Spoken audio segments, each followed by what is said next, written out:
ಎಲ್ಲರಿಗೂ ನಮಸ್ಕಾರ. ಸಬಿ ರುಚಿಗೆ ಸ್ವಾಗತ. ನಾನಿವತ್ತು ಪನ್ನೀರ್ ನೂಡಲ್ಸ್ ಮಾಡ್ತಾ ಇದ್ದೀನಿ. ತುಂಬಾ ಚೆನ್ನಾಗಿರುತ್ತೆ. ಇದು ತುಂಬಾ ಸುಲಭವಾಗಿ ನಾವು ಇದನ್ನು ಮನೆಯಲ್ಲೇ ಮಾಡ್ಕೋಬೋದು. ನಾನು ಈ ನೂಡಲ್ಸ್ದು ಇನ್ನೊಂದು ವಿಡಿಯೋ ಕೂಡ ಮಾಡಿದ್ದೀನಿ, ವೆಜ್ ನೂಡಲ್ಸು. ಅದನ್ನು ಕೂಡ ಲಿಂಕ್ ಹಾಕಿರ್ತೀನಿ, ನೀವು ನೋಡಿಲ್ಲ ಅಂದರೆ ಅದನ್ನು ಒಮ್ಮೆ ನೋಡಿ. ಬನ್ನಿ ಈ ನೂಡಲ್ಸನ್ನ ಹೇಗೆ ಮಾಡೋದು ಅಂತ ನೋಡೋಣ. ಅದಕ್ಕಿಂತ ಮುಂಚೆ ನೀವು ನಮ್ಮ ಚಾನಲ್ಗೆ ಹೊಸಬರಾಗಿದ್ದರೆ ಇವಾಗಲೇ ನೀವು ಸಬ್ಸ್ಕ್ರೈಬ್ ಮಾಡಿ, ಪಕ್ಕದಲ್ಲಿರುವ ಬೆಲ್ ಐಕನನ್ನು ಕೂಡ ಪ್ರೆಸ್ ಮಾಡಿ.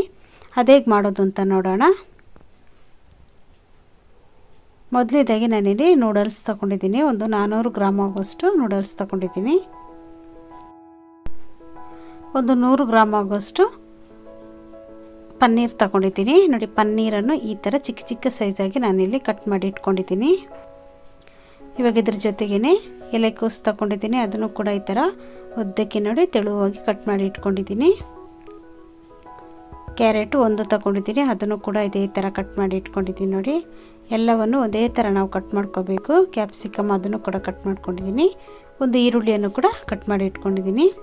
ಇಲ್ಲಿ ನಾನು ಮ್ಯಾಗಿ ಮಸಾಲ ಒಂದು 2 ಸ್ಪೂನ್ ಆಗುವಷ್ಟು ತೊಗೊಂಡಿದ್ದೀನಿ. ಸೋಯಾ ಸಾಸ್ 1 ಸ್ಪೂನ್ ಆಗುವಷ್ಟು, ಟೊಮೆಟೊ ಸಾಸ್ ಒಂದು 2 ಸ್ಪೂನ್ ಆಗುವಷ್ಟು, ಗ್ರೀನ್ ಚಿಲ್ಲಿ ಸಾಸ್ ಒಂದು 2 ಸ್ಪೂನ್ ಆಗುವಷ್ಟು, ರೆಡ್ ಚಿಲ್ಲಿ ಸಾಸ್ 1 ಸ್ಪೂನ್ ಆಗುವಷ್ಟು ತೊಗೊಂಡಿದ್ದೀನಿ. ಇವಾಗ ನಾನಿಲ್ಲಿ ನೀರು ಇಟ್ಕೊಂಡಿದ್ದೀನಿ. ಒಂದು 2 ಲೀಟ್ರ್ ನೀರನ್ನು ಹಾಕಿ ಚೆನ್ನಾಗಿ ಬಿಸಿ ಮಾಡ್ಕೊಳ್ತಾ ಇದ್ದೀನಿ. ಚೆನ್ನಾಗಿ ಬಿಸಿ ಆದಮೇಲೆ ರುಚಿಗೆ ತಕ್ಕಷ್ಟು ಉಪ್ಪನ್ನು ಹಾಕ್ಕೊಂಡಿದ್ದೀನಿ. 1 ಸ್ಪೂನ್ ಆಗುವಷ್ಟು ಎಣ್ಣೆ ಕೂಡ ಇದಕ್ಕೆ ಸೇರಿಸ್ಕೊಂಡಿದ್ದೀನಿ.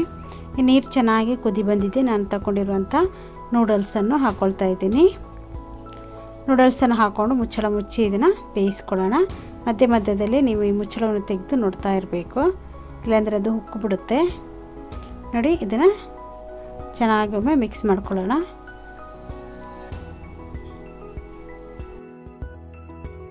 ಇವಾಗ ನೋಡಿದ್ದು ಚೆನ್ನಾಗಿ ಬೆಂದಿದೆ ಅಂತ ಒಮ್ಮೆ ನೋಡ್ಕೋಬೇಕು. ಈ ಥರ ನೋಡಿ ಕಟ್ಟಾಗಬೇಕು. ಇವಾಗ ಇಲ್ಲಿ ನೂಡಲ್ಸ್ ಚೆನ್ನಾಗಿ ಬೆಂದಿದೆ. ಇವಾಗ ನಾವು ಇದನ್ನೆಲ್ಲ ನೀರನ್ನೆಲ್ಲ ತೆಗೆದು ಸೋದಿಸ್ಕೊಂಬಿಡೋಣ. ನೋಡಿ, ಇಲ್ಲಿ ಸೋದಿಸ್ಕೊಂಬಿಟ್ಟಿದ್ದೀನಿ. ಇವಾಗ ನಾನು ಇದಕ್ಕೆ ಒಂದು ಸ್ವಲ್ಪ ತಣ್ಣೀರನ್ನು ಇದಕ್ಕೆ ಹಾಕ್ಕೋಬೇಕು. ತಣ್ಣೀರನ್ನು ಹಾಕ್ಕೊಂಡು ಚೆನ್ನಾಗಿ ಇದನ್ನು ಈ ಥರ ಮೇಲೆ ಕೆಳಗೆ ಇದನ್ನು ಮಾಡ್ಕೊಳ್ಳಿ. ಇವಾಗ ಇದಕ್ಕೆ 1 ಸ್ಪೂನ್ ಆಗುವಷ್ಟು ಎಣ್ಣೆಯನ್ನು ಕೂಡ ಹಾಕ್ಕೊಂಡಿದ್ದೀನಿ. ಎಣ್ಣೆಯನ್ನು ಹಾಕ್ಕೊಂಡು ಕೂಡ ಇದನ್ನು ಚೆನ್ನಾಗಿ ಈ ಥರ ನಾವು ನೋಡಿ ಈ ಥರ ಮಾಡ್ಕೊಳ್ಳಿ. ಹೆಂಗೆ ಮಾಡಿಕೊಂಡ್ರೆ ಸಾಕು. ಇಲ್ಲಾಂದರೆ 2 ಸ್ಪೂನ್ ಇಟ್ಕೊಂಡು ಇದನ್ನು ಚೆನ್ನಾಗಿ ಮಿಕ್ಸ್ ಮಾಡ್ಕೊಳ್ಳಿ. ಎಣ್ಣೆ ಎಲ್ಲ ಚೆನ್ನಾಗಿದ್ರಲ್ಲಿ ಮಿಕ್ಸ್ ಆಗಬೇಕು. ಆವಾಗ ಒಂದಕ್ಕೊಂದು ನೂಡಲ್ಸು ಕೂಡ ಮೆತ್ಕೊಳ್ಳೋದಿಲ್ಲ. ಅದಕ್ಕೋಸ್ಕರ ಈ ಥರ ಮಾಡ್ಕೋಬೇಕು. ಇವಾಗ ಒಂದು ಪ್ಯಾನ್ ಇಟ್ಕೊಂಡಿದ್ದೀನಿ. ಅದಕ್ಕೆ ಒಂದು 2 ಸ್ಪೂನ್ ಆಗುವಷ್ಟು ಎಣ್ಣೆಯನ್ನು ಹಾಕ್ಕೊಂಡಿದ್ದೀನಿ. ಎಣ್ಣೆ ಚೆನ್ನಾಗಿ ಬಿಸಿ ಆದಮೇಲೆ ಅದಕ್ಕೆ ನಾನು ಕಟ್ ಮಾಡಿ ಇಟ್ಕೊಂಡಿರುವಂಥ ಪನ್ನೀರನ್ನು ಹಾಕ್ಕೊಳ್ತಾ ಇದ್ದೀನಿ. ಸ್ವಲ್ಪ ಇದು ಕಲರ್ ಬರುವವರೆಗೆ ಇದನ್ನು ಫ್ರೈ ಮಾಡ್ಕೊಳ್ಳೋಣ. ನೋಡಿ, ಸ್ವಲ್ಪ ಇದು ಕಲರ್ ಬಂದಿದೆ. ಇವಾಗ ನಾವು ಇದಕ್ಕೆ ಒಂದು ಸ್ವಲ್ಪ ಉಪ್ಪನ್ನು ಕೂಡ ಸೇರಿಸ್ಕೋಬೇಕು. ಸ್ವಲ್ಪ ಖಾರದ ಪುಡಿಯನ್ನು ಹಾಕ್ಕೊಳ್ಳೋಣ. ಹಾಕ್ಕೊಂಡಿದ್ದನ್ನು ಸ್ವಲ್ಪ ಫ್ರೈ ಮಾಡ್ಕೋಬೇಕು. ಉರಿಯನ್ನು ಸ್ವಲ್ಪ ಚಿಕ್ಕದಾಗಿ ಇಟ್ಕೊಳ್ಳಿ. ಈ ಸಮಯದಲ್ಲಿ ಇಷ್ಟಾದರೆ ಸಾಕು. ಇವಾಗ ಒಂದು ಬಾಣಲೆ ಇಟ್ಕೊಂಡಿದ್ದೀನಿ. ಅದಕ್ಕೆ ನಾನು ಒಂದು 4 ಟೇಬಲ್ ಸ್ಪೂನ್ ಆಗುವಷ್ಟು ಎಣ್ಣೆಯನ್ನು ಹಾಕ್ಕೊಂಡಿದ್ದೀನಿ. ಎಣ್ಣೆ ಚೆನ್ನಾಗಿ ಬಿಸಿಯಾಗಲಿ. ಎಣ್ಣೆ ಬಿಸಿಯಾಗಿದೆ. ನಾವು ಕಟ್ ಮಾಡಿ ಇಟ್ಕೊಂಡಿರುವಂಥ ಎಲ್ಲ ತರಕಾರಿಯನ್ನು ಕೂಡ ಸೇರಿಸ್ಕೊಳ್ಳೋಣ. ಸ್ವಲ್ಪ ಹೊತ್ತು ಇದನ್ನು ಫ್ರೈ ಮಾಡ್ಕೊಳ್ಳೋಣ. ತರಕಾರಿಯಲ್ಲಿ ಪೂರ್ತಿ ಬೇಯಬಾರ್ದು, ಒಂದು ಸ್ವಲ್ಪ ಬೆಂದರೆ ಸಾಕು. ಇವಾಗ ನಾನು ಇದಕ್ಕೆ ಒಂದು ಸ್ವಲ್ಪ ಉಪ್ಪನ್ನು ಕೂಡ ಸೇರಿಸ್ಕೊಳ್ಳೋಣ. ಉಪ್ಪನ್ನು ನೀವು ನೋಡಿಕೊಂಡು ಸೇರಿಸ್ಕೋಬೇಕು, ಯಾಕಂದರೆ ಸಾಸ್ ಎಲ್ಲ ಹಾಕುವಾಗ ಅದರಲ್ಲೂ ಕೂಡ ಉಪ್ಪು ಇರುತ್ತೆ. ಅದಕ್ಕೆ ಸ್ವಲ್ಪ ಕಡಿಮೆನೇ ಉಪ್ಪನ್ನು ಸೇರಿಸ್ಕೊಳ್ಳಿ. ಇವಾಗ ನೋಡಿ, ಇಷ್ಟು ಫ್ರೈ ಆದರೆ ಸಾಕು. ತುಂಬಾ ನೀವು ತರಕಾರಿಯನ್ನು ಬೇಯಿಸ್ಕೊಳ್ಬಾರ್ದು.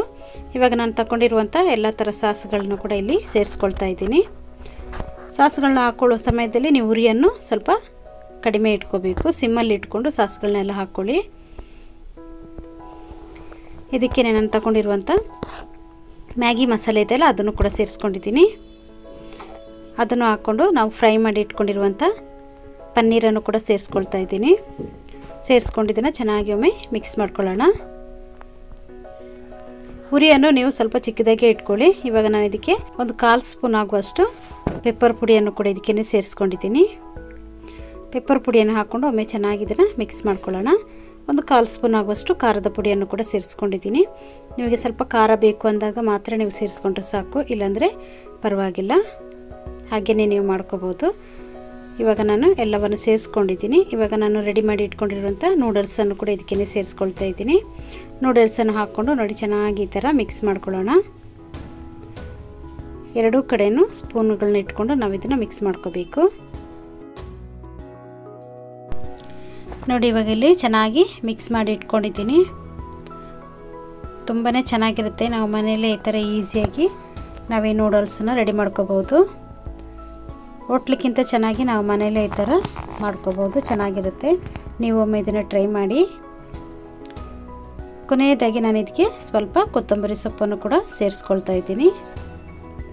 ನೋಡಿ ಕೊತ್ತಂಬರಿ ಸೊಪ್ಪನ್ನು ಹಾಕ್ಕೊಂಡು ಇನ್ನೊಮ್ಮೆ ನಾವು ಇದನ್ನು ಚೆನ್ನಾಗಿ ಮಿಕ್ಸ್ ಮಾಡ್ಕೊಳ್ಳೋಣ.